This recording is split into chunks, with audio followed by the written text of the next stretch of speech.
Thank you for joining the 17th episode of this artist conversation. And we have Robert Russell with us today. Robert, welcome. Thank you. I'm glad this worked. I'll just quickly say who I am. I'm Brooke Jaffe. I am a contributing editor here at ARTnews and also the head of communications for Penske Media.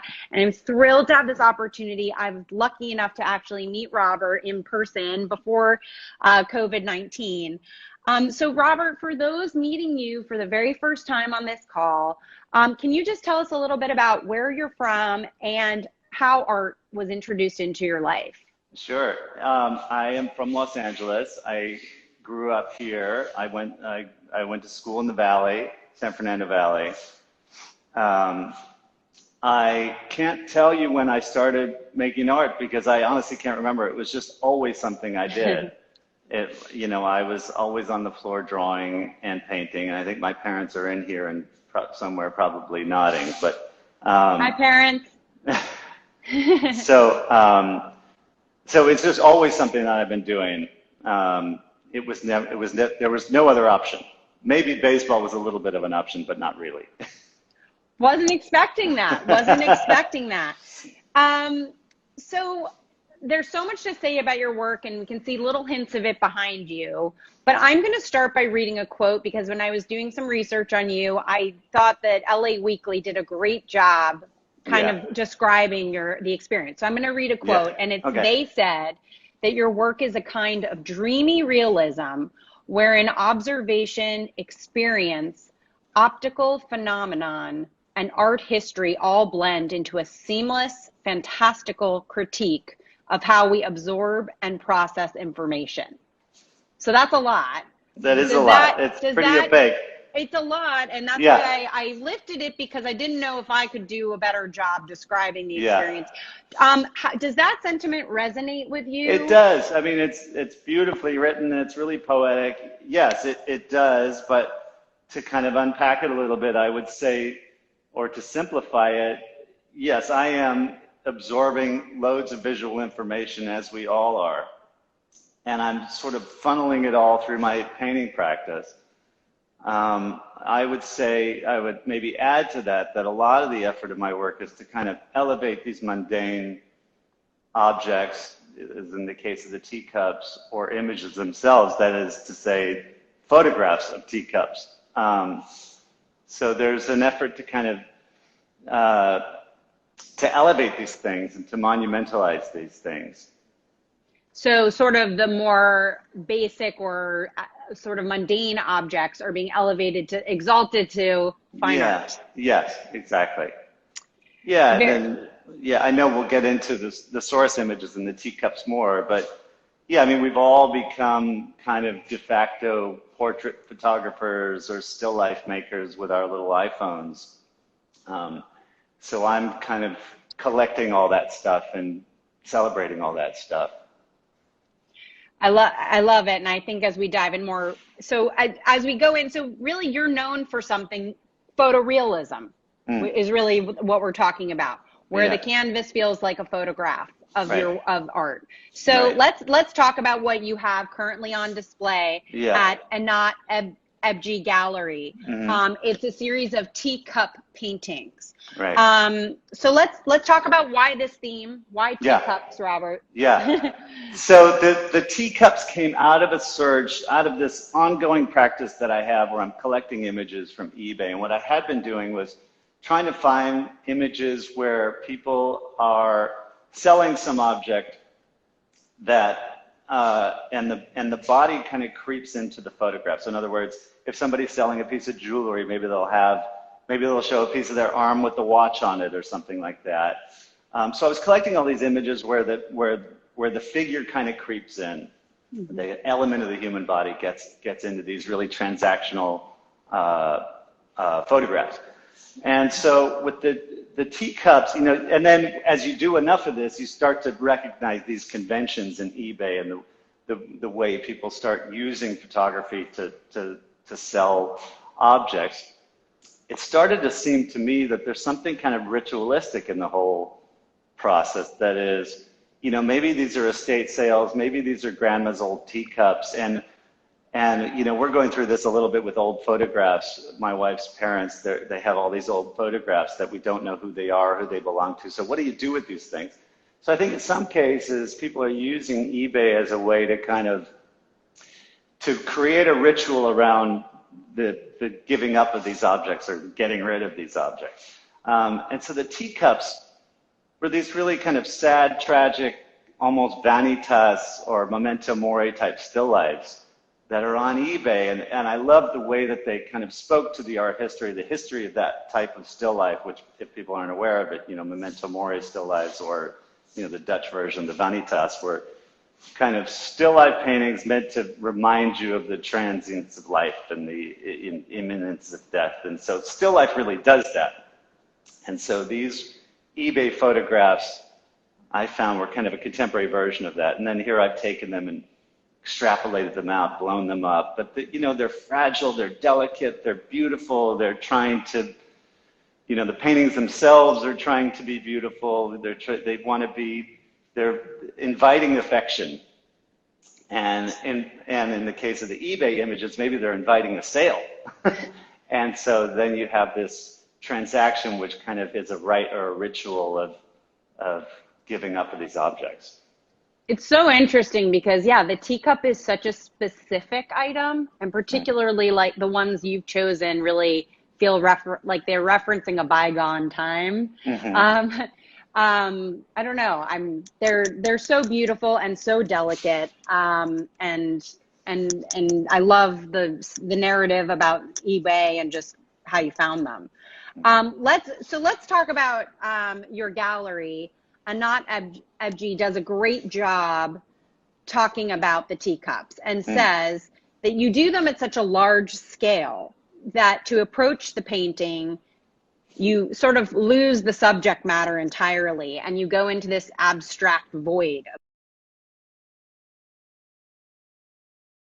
Into flourishes of brushstroke and tonal shifts. The dexterity of the work's painterly execution is apparent. So let's talk about, obviously, there is something about your style of painting. It's so exacting. I don't actually know how you capture that fragility, and, you know, your technique is unavoidable, especially at large scale, which I hope to see one day in person with these teacups.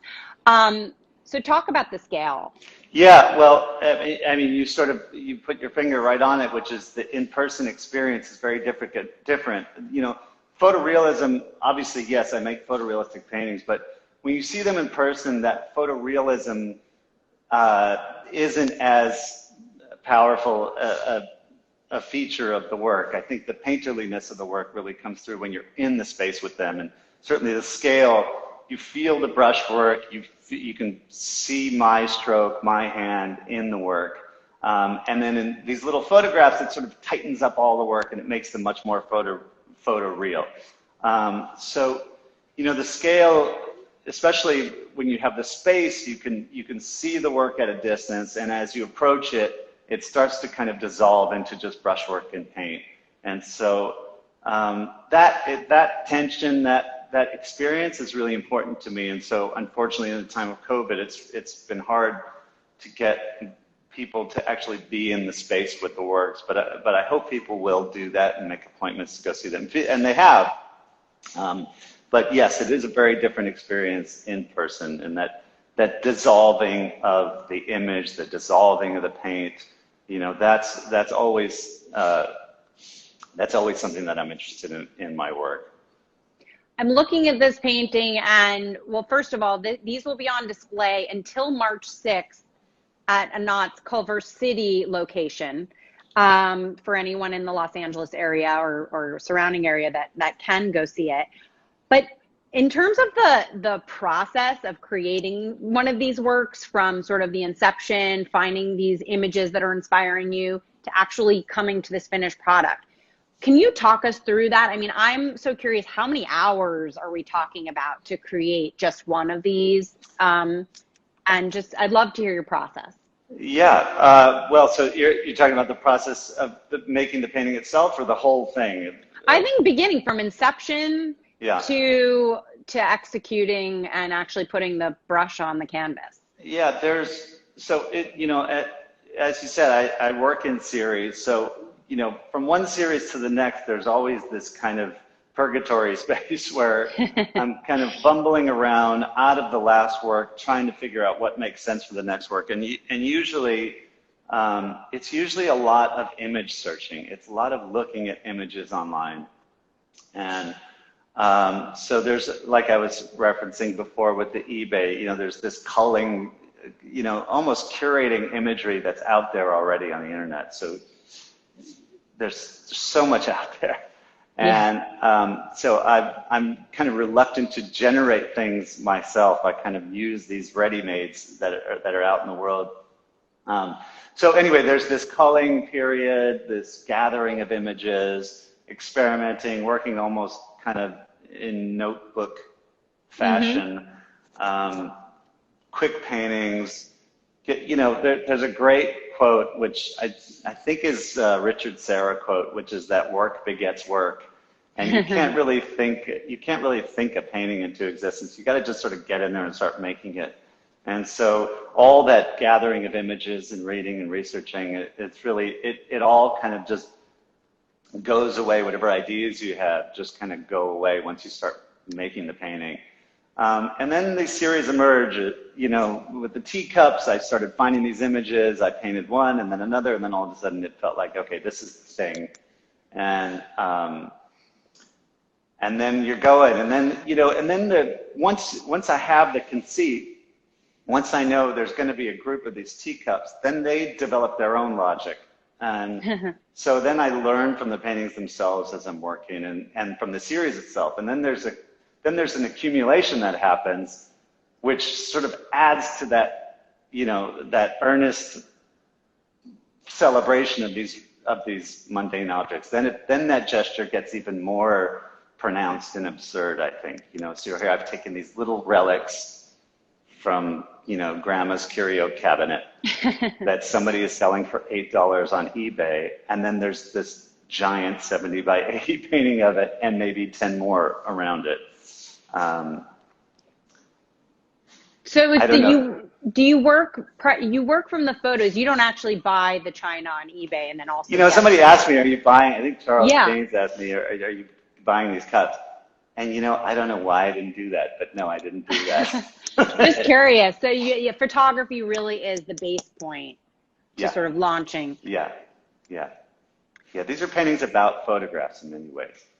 It's so interesting. And it'd be fun to see those original photos at some point and see kind of how they vary. And I love the whole business mind behind all of it. Like you might see an arm with a teacup, are you saying? Like you might see a little bit of that backstory? Yeah, I've actually seen images of people holding the cup and photographing it that way. So, there are these quick transactions that's just getting it out there. Sometimes there's a little bit more attention paid to the way it's photographed, but generally not. Well, having a history in retail, I think having that human element allows people to really apply it to their own life in some way. So interesting, Robert. So this is the Teacups marks your third solo exhibit at Ebge Gallery. Ebge Gallery. As we said, March 6, 2021, it will be on display there. Let's talk about the last two solo shows, which were dedicated to your book paintings, which some who are familiar with your work know you very well for this series. Tell us about the series and tell us about the books. About the books, yeah. It's funny. I get, depending on what stage of my career I'm in, I'm known for whatever the last one was. So for a while I was the pig guy, because when I came out of Cal Arts, I had done a series of paintings of pigs, so I was known for a long time as the pig guy. But then I became the books guy. Anyway, the books were, the books were sort of, they're about collecting again, they're about photography. The books are invented. So they're books that I got from the library and set up as still lifes, but then I use the books just for the shapes, and then I put the images on the books so they're actual works by artists who are in my kind of psychic canon that I then put on these books. So I'm sort of, it's it's the closed book of my art history. It's how I learned to paint, really, even though Wow. I went to Cal Arts and I went to RISD. There wasn't a lot of technical training. I always joke that, Interesting. Michael Asher never taught me how to make a realist oil painting, which is sort of funny to think about. But anyway, so to whatever extent I wanted to be a good realist painter, I needed to kind of figure it out. And now in the age of YouTube, you can go on YouTube and learn how to do just about anything, really. But you can also learn how to paint. I learned tricks in my 40s that, I think a painter in their teens would, I learned there was this stick that you could lay against the surface of the canvas to brace your hand to make the painting. I didn't know something like that existed. So anyway, YouTube taught me a lot of things. But I haven't answered your question at all, which is the book. No, don't worry. So yeah, the books were, I was building my, building my canon or depicting my canon, kind of trying on all these other artists, sort of wearing their style. So, interesting. All the books were kind of tipped in perspective and distorted and inverted and upside down and backwards. And so there was a little bit of, there's reverence in the work because I'm celebrating these monographs, these tomes, my invented history. Yeah. But also I'm playing with a little bit. I'm flipping them over and turning them upside down and distorting them, like this one that you just put up. When I finally saw it at the Met, I had spent so much time thinking about it in perspective like that when I saw it at the Met, I found it to be so round. Also, the canvas itself is round. So I learned their distortions. But anyway, it was a way to kind of try on these artists, to do a master copy, but to also still do still life. It's still just a still life painting, really. But it's a master copy. It's a portrait, or it's a landscape, or still life. It's unbelievable. I mean, when you talk about it, it sounds casual, like just going to try all the different masters on. But to actually be so exacting and reproducing this, but within your own parameters, your level of skill as a painter is just so overwhelming. So, thank you. Kudos. Thank you. And okay, so that's a little bit of the pictures. I want to just make sure I get all of these images in. So we talked about eBay and estate sales, but now this is a fun one. Google has even inspired some of your work. And yes, I'm sure at the time this was what you were best known for because it is so clever. Your series, Men Who Are Also Named Robert Russell. Tell us a little bit about that. Yeah, that was a really fun project. That was very much about photography in many ways because I was painting the emulsion, so I was just going onto Google and searching my name, and it's a common enough name that there are thousands and thousands and thousands of Robert Russells on the internet.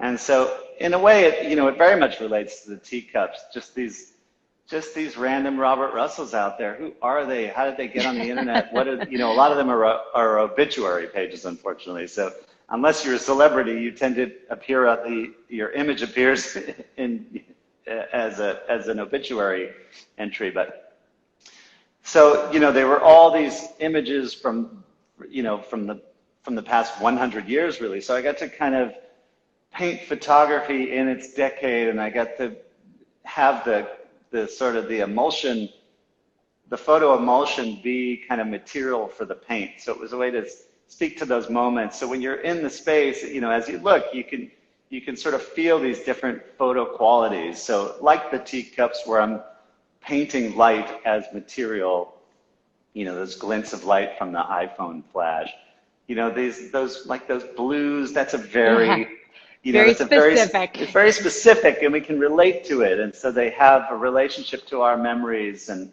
it's not, also, of course, there's the hairstyles and the clothing. But really, it's as much the kind of the material of the photo itself that I think is resonating, certainly for me and hopefully for the viewer too. So in this case, having the name Robert Russell, people always complain when there's a lot of people with their name, but this really worked out. Yeah, and it was also, it sort of shows how neutral these designations are, how meaningless they are. It's so great. I love how different and just you captured it perfectly. What advice, Robert, would you give to artists? You know, we have a lot of artists who tune into these conversations about really just the business of being an artist today. Any wise words? Oh, I wish I did have wise words. I'm certainly no expert on that at all. But, you know, I would say what I would say to anyone, artist or otherwise, make sure you love what you do. Because that will be the thing that carries you. You know, this is you know, being an artist is kind of a wild ride. So you gotta buckle in and, you know, enjoy it if you get a moment, and just get back in the studio and just keep making work. That's the thing. You gotta just keep making your work. I didn't get to answer. Actually, I really still want the answer to how long it takes to paint one of those teacups. Oh, well, there's that Japanese Sorry to go proverb. back to that. The Japanese proverb is, or Chinese proverb maybe is, it takes a lifetime. But, but okay. in truth, you know, it depends on how detailed it is, and how, you know, sometimes it can, the biggest ones can be several weeks, and then also they're kind of going simultaneously, because now I've been doing a lot more glazing, which, if you don't know what it is, it requires dry time and then additional layers of paint with medium on top of that. So, so it's sort of hard to assess that exactly, but, you know, the bulk of the first push can be a few weeks.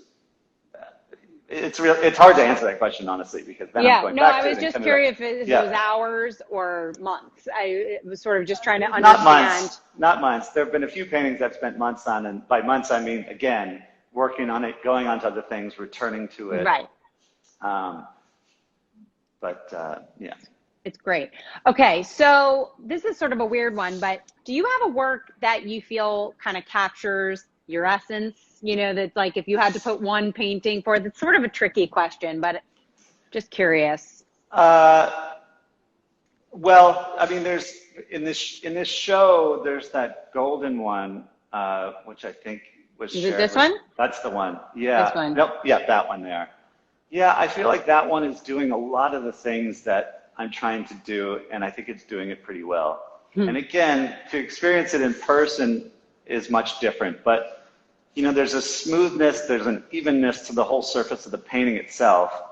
There's areas where the brushwork is kind of diffuse, and you can't see what I've done because I've kind of feathered it out. And then there's areas where the paint is just applied pretty heavily, like a kind of a Manet type approach, like around some of the floral work. And so all these different types of painting are existing in the same space and still producing this, what you described as this kind of exacting realism. And I think that's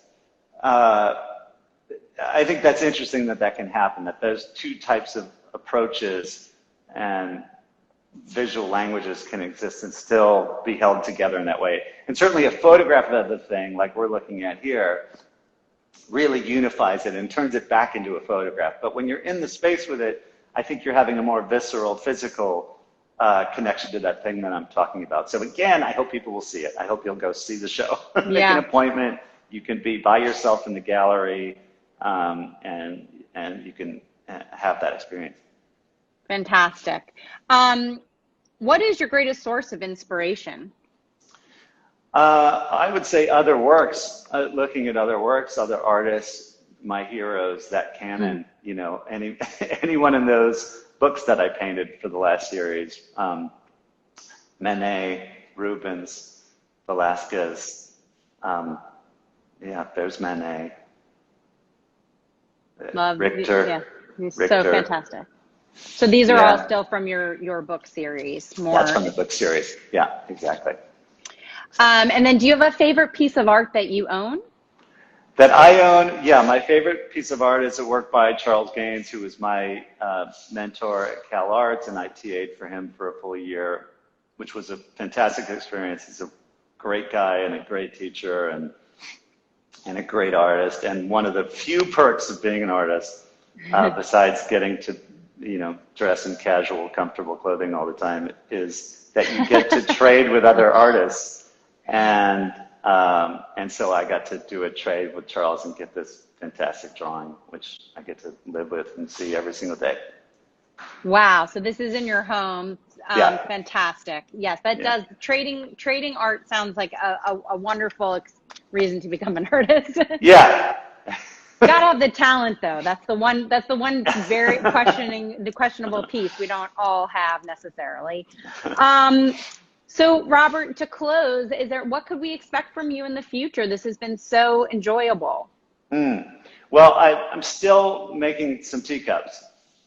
That ain't over. So I've got more there.